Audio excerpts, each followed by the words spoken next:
ஒரு காட்டுக்கு நடுவுல பேய்களோட சாம்ராஜ்யமே வாழ்ந்துட்டு இருந்தது. ஒரு நாள் சில பேய்ங்க ஒன்னா சேர்ந்து ஏதோ பேசிக்கிட்டு இருக்குதுங்க. அந்த நேரத்துல ரூபாயனுங்கிற ஒரு பேய் அங்க வருது. எல்லா பேய்களுக்கும் முன்னாடி வந்து அது இப்படின்னு சொல்லி அழ ஆரம்பிக்குது. பேயக்கா, என்னோட புருஷன் இருக்கானே, பாழா போனவன், எப்ப பார்த்தாலும் எனக்கு சாப்பிடவே கொடுக்க மாட்டேங்கிறான். நல்லா சாப்பிட்டு எலும்பு மட்டுமே கொடுக்கறான்க்கா அவன். அப்புறம் இந்த மனுஷங்களோட ரத்தம் குடிச்சு எவ்வளவு நாள் ஆச்சு தெரியுமா? ஏன்னா எல்லா ரத்தமும் அவனே குடிச்சு சாவறான்க்கா. ஆமா, எனக்கு எதுவுமே கொடுக்க மாட்டேங்கிறான்க்கா அவன். அப்ப சும்னா பேயி கோவமா சொல்லுது, ரூபாக்கா, இந்த நிலைமை உனக்கு மட்டும் கிடையாது, இது எல்லா பேய்களுக்கும் அந்த நிலைமை. நம்ம எல்லாரும் கஷ்டப்பட்டு போய் வேட்டையாடி எடுத்துட்டு வந்த எல்லா மனுஷங்களையும் இவங்க சாப்பிட்டுட்டா நம்ம என்ன பண்றது? நம்மளுக்கும் அதே மாதிரியான எல்லா ஈக்குவல் ரைட்ஸும் கொடுத்தே ஆகணும், புரியுதா? ஆமா, நம்மளும் கஷ்டப்படுறோம், நம்ம ஒண்ணு சும்மா உட்காந்து சாப்பிடல, இத இப்படியே விடக்கூடாது, நமக்கு இதெல்லாம் தேவை. என்ன சொல்றீங்க நீங்க எல்லாரும்? சும்னா பேய் அப்படி சொன்னது கேட்ட உடனே அங்க இருந்த பேய்ங்க எல்லாமே சேர்ந்து, ஆமா, நம்மளுக்கு எல்லா ரைட்ஸும் வேணும், அவ்வளவுதான். நாம ஒரு வேலை பண்ணலாம், நம்மளோட சர்தார் கிட்ட நம்ம போலாம், அதுக்கப்புறம் அவர்கிட்ட நடந்தது எல்லாம் சொல்லலாம். நாம என்ன யாரோட கம்மி கிடையாது, புரியுதுல? அதுக்கப்புறம் எல்லா பேய்களும் ஒன்னா சேர்ந்து அவங்க ஊரோட சர்தார் கிட்ட போறாங்க. அதுக்கப்புறம் அவங்க கிட்ட நடந்த எல்லா விஷயத்தையும் சொல்றாங்க. அப்படியா? அப்போ உங்க எல்லாரையும் ஒரே மாதிரி நடத்தணும்னு நீங்க எதிர்பார்க்கறீங்களா? நீங்க எல்லாரும் சொல்றதும் கூட சரியான விஷயம்தான் அப்படின்னு சொல்லி சர்தார் அவங்களோட வேலைக்காரனான பூனா பேய கூப்பிட்டு இப்படின்னு சொல்றாரு. என் சீடன் போலா பேயே, இப்பவே நீ சீக்கிரமா கிளம்பி போய் கிராமத்துல இருக்கிற எல்லா பேயையும் உடனே என் முன்னாடி வந்து நிக்க சொல்லு. பூனா பேய் ஊர்ல இருக்க எல்லா ஆம்பளை பேய்களை கூட்டிட்டு சர்தார் முன்னாடி நிக்க வைக்கிறாரு. என்ன ஆச்சு தலைவரே? இந்த ஊர்ல இருக்கிற எல்லா பேயையும் உடனே நீங்க வர சொல்லிருக்கீங்க. நீங்க சொன்ன மாதிரி இந்த ஊர்ல இருக்கிற எல்லா பேயும் வந்துட்டோம். இந்த 3 பேயோட கம்ப்ளைண்ட் என்னன்னா, இந்த 3 பேயையும் நீங்க குறைவா நினைக்கிறீங்களாமா. அப்புறம் சாப்பாடு கூட இவங்களுக்கு ரொம்ப கம்மியா தான் கொடுக்குறீங்களா. உங்கள மாதிரியே இவங்களையும் நீங்க சமமா நடத்தணுமா அப்படின்னு கம்ப்ளைண்ட் பண்ணிருக்காங்க. வேலையை மட்டும் எல்லாருக்கும் ஒரே மாதிரி கொடுத்துட்டு, ஆனா அவங்களுக்கான மரியாதை மட்டும் ஈக்குவலா இல்லைன்னு நினைக்கிறாங்க. அதனால தான் நான் என்ன நினைச்சேன்னா, இந்த ஊர்ல இருக்கிற எல்லா பேய்களுக்கும் பிசாசுகளுக்கும் நான் ஒரு போட்டி வைக்கலாம்னு இருக்கேன்.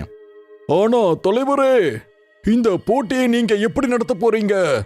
அந்த போட்டி அது என்ன வேணாலும் இருக்கலாம். நீங்க சாப்பிட்றதா இருக்கட்டும், வேட்டையாடுறதா இருக்கட்டும், இல்ல சாப்பாடை சமைக்கிறதாகட்டும், இல்ல அறிவா கூட இருக்கலாம். அதனால நீங்க நல்லா யோசிச்சுக்கோங்க. பேய்கள் அப்புறம் பிசாசுகள்ல யாரெல்லாம் இந்த போட்டியில கலந்துக்க போறீங்கன்னு சொல்லுங்க. யார் இந்த போட்டியில ரொம்ப அதிகமான மார்க்ஸ் வாங்குறாங்களோ அவங்க தான் இந்த போட்டியை ஜெயிச்சதா அர்த்தம். அதுக்கப்புறம் பேய் ஆகட்டும் இல்ல பிசாசாகட்டும், இந்த கிராமத்துல வேட்டையெல்லாம் ஆடி முடிச்சதுக்கு அப்புறம் இந்த போட்டியில ஜெயிக்கிறவங்க தான் முடிவு பண்ணுவாங்க முதல்ல யாரு எவ்வளோ சாப்பிட போறாங்கன்னு. நீங்க சொல்ற இந்த காம்படிஷனுக்கு ரூபாவும் சபேலியும் கரெக்டா இருப்பாங்க.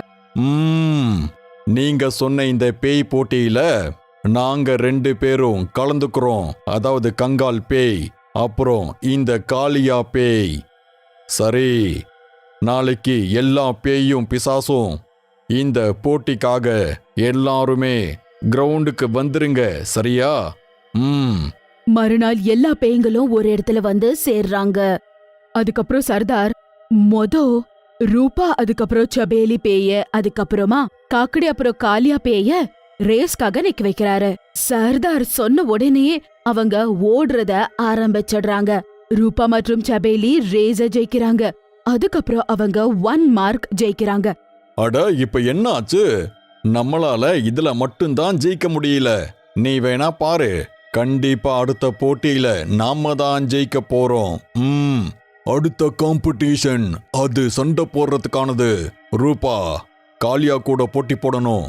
சபீலி, நீங்க காக்குடி கூட குஸ்தி போடணும். வாடா காளியா வா, நாங்க உன்னை சட்னி ஆக்கிடுறோம். இப்படி 4 பேருக்கும் நடுவுல ரொம்ப பயங்கரமான சண்டை ஆரம்பிக்குது. சும்னா பேய் இப்படின்னு ஜோரா சொல்றா, பேய் நண்பர்களே, இவங்கள விடாதீங்க, இவங்கள தோக்கடிங்க. ஆனா இதுல ஜெயிச்சது ஆம்பளை பேய்ங்க தான். இப்ப அவங்களுக்கு 1 மார்க் வருது. இந்த பேய் பிசாசோட போட்டியை பார்க்கும்போது இது ரொம்ப இன்ட்ரெஸ்டிங்கா இருக்கு. நிஜமாவே யாரும் யாரை விட குறைஞ்சவங்க கிடையாது. சரி, இப்ப அடுத்த போட்டி சாப்பிட்றது. ஆனா சாப்பாடு சாப்பிடணும்னா அதுக்கு சாப்பாடு இருக்கிறது ரொம்ப அவசியம் இல்ல? அப்புறம் என்ன, ரூபா மற்றும் சபேலி 2 பேருமே வேட்டையாடுறதுக்காக கிளம்பிடுறாங்க. காளியா மற்றும் காக்கடி பேய் கூட யாரையாவது பிடிச்சிட்டு வரணும் அப்படின்னு சொல்லி ஓடுறாங்க. சபேலி, என்ன ஆனாலும் நம்ம தான் இன்னைக்கு வேட்டையாடி சர்தாருக்கு கொண்டு போய் கொடுக்க போறோம். ரூபா அப்படி சொன்ன உடனே அவங்க எதிரில ஒரு கார் வர்றத அவங்க 2 பேரும் பாக்குறாங்க. உடனே ரூபா ஒரு அழகான பொண்ணா மாறிடுறா.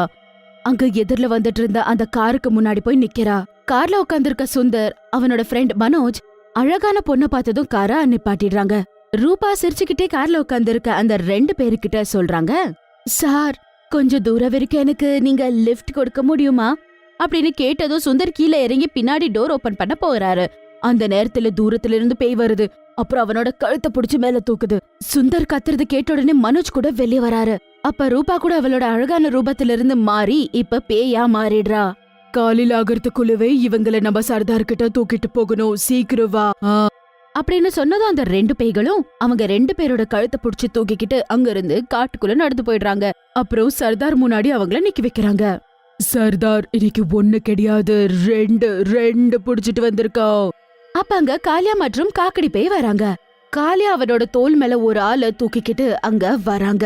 அதுக்கப்புறம் சர்தார் முன்னாடி வைக்கிறான். பேய், சத்தியமா நீங்க 2 பேரும் எங்க மனசை ஜெயிச்சிட்டீங்க. அம்மா, இப்ப நீ யோசிக்கிறதுக்கு லாய்க்கே இல்லாதவன். இப்ப உன்னை நான் கீமா பண்ண போறேன் பாரு, கீமா. ரூபா மற்றும் சபேலி அக்கா, நம்ம தான் இந்த காம்படிஷன்ல ஜெயிக்கணும். நாம யாருமே இந்த பேயை விட கம்மி இல்லன்னு ப்ரூவ் பண்ணி ஆகணும்க்கா. அதெல்லாம் சரிதான் சுமன் அக்கா. ஆனா ஒரு விஷயம் உங்களுக்கு தெரியும், எனக்கு சாப்பிடதான் தெரியும், எனக்கு சமைக்க தெரியாது. எல்லா பேய்களோட பேச்சு கேட்டு எல்லா பேய்களும் சிரிக்குதுங்க. அப்புறம் சொல்லுதுங்க, அட, நீ இத கேட்டியாப்பா? இந்த பேய் பிசாசும் கூட சாப்பாட சமைச்சுதான் சாப்பிடுவாங்களாம். ஆனா நானு இவங்கெல்லாம் பச்சையாவே சாப்பிடுவாங்கன்னு இவ்ளோ நாளா நினைச்சுக்கிட்டு இருந்தேன். அந்த பேய்ங்க அவங்க சொல்ற பேச்சு எதுவுமே கேட்க மாட்டாங்க. அவங்க கை கால் எல்லாமே ஓடிச்சு அவங்க சமைக்க போட்டுடுறாங்க. இப்ப பாரு, பேய்களோட மான மரியாதை உன் கையில தான் இருக்கு. நீதான் சர்தாருக்கு பிடிச்ச மாதிரி ருசியா சமைக்கணும், சரியா? அப்ப காளியா கூட காக்கடா கிட்ட சொல்றாங்க, அட, இங்க பாருப்பா, என்ன ஆனாலும் சரி அந்த பேய் ஜெயிக்கிறதுக்கு நாம விடவே கூடாது. அப்புறம் 2 பேருமே சமைச்சு கொண்டு வந்து சர்தார் முன்னாடி வைக்கிறாங்க. அதுக்கப்புறம் சர்தார் அந்த சாப்பாட்டை சாப்பிட்டு ரொம்ப சந்தோஷமா அவரு சொல்றாரு, இன்னைக்கு இந்த பேய்ங்கெல்லாம் நிரூபிச்சிட்டாங்க இவங்க யாரை விட குறைஞ்சவங்க இல்லைன்னு. பேய்கள் சமைக்கிற சாப்பாடும் எதை விடவும் குறைஞ்சது கிடையாது. ஆனா ரொம்ப பாசத்தோடையும் ரொம்ப மரியாதையோடையும் இந்த சாப்பாடை பரிமாறும் போது இத பார்க்கும்போதே இந்த போட்டியில ஜெயிச்சவங்க பேய்கள் தான் நமக்கு தெரியுது. அதனால இனிமே யார் வேட்டையாடி வேட்டைய கொண்டு வந்தாலும் அந்த சாப்பாடு மேல பேய்களுக்கு தான் அதிக அதிகாரம் இருக்கு. சர்தார், உங்களால நாங்க எல்லாரும் இன்னைக்கு சந்தோஷமா இருக்கோம். இந்த ஆம்பளை பேய்களை விட நாங்களும் நல்ல சக்திசாலிங்கன்னு நீங்க நிரூபிச்சீங்க. இந்த ஆம்பளை பேய்ங்க மாதிரி நாங்க இருக்க மாட்டோம் சர்தார். நம்ம வேட்டையாடி கொண்டு வர எந்த உணவா இருந்தாலும் நாம கரெக்டா பங்கெட்டு ஆம்பளை பேய் பொம்பளை பேய் சாப்பிடணும் அப்படின்னு சொன்ன உடனே ரூபாவோட புருஷன் அப்படி கண்ணை விரிச்சு முறைச்சு பாக்குறான். பேய்க்கும் பிசாசுக்கும் நடக்கிற இந்த சண்டையில கண்டிப்பா நாங்க தான் ஜெயிப்போம்னு நாங்க ரொம்ப நம்பிக்கையா இருந்தோம். ஆனா இந்த பேய்கள் எல்லாம் ஜெயிச்சு நாங்க தப்பா நினைச்சோம்னு இவங்க நிரூபிச்சிட்டாங்க. காக்கடி பேய் சொன்னதை கேட்ட உடனே எல்லாருமே ஜெய் ஜெய் அப்படின்னு பாராட்டுறாங்க. ஆம்பளை பேயாகட்டும் பொம்பளை பேயாகட்டும் எல்லா பேய்களும் ஒண்ணுதான், எல்லாரும் ஒரே மாதிரி இருக்கணும் அப்படின்னு சர்தார் சொன்னதால அங்க இருந்த எல்லா பேய்களும் மனசார அவருக்கு நன்றிய சொல்றாங்க. அதுக்கப்புறம் எல்லாரும் சமேலியா அப்புறமா ரூபாக்கு ரொம்பவே புகழ்ந்து பேசுறாங்க.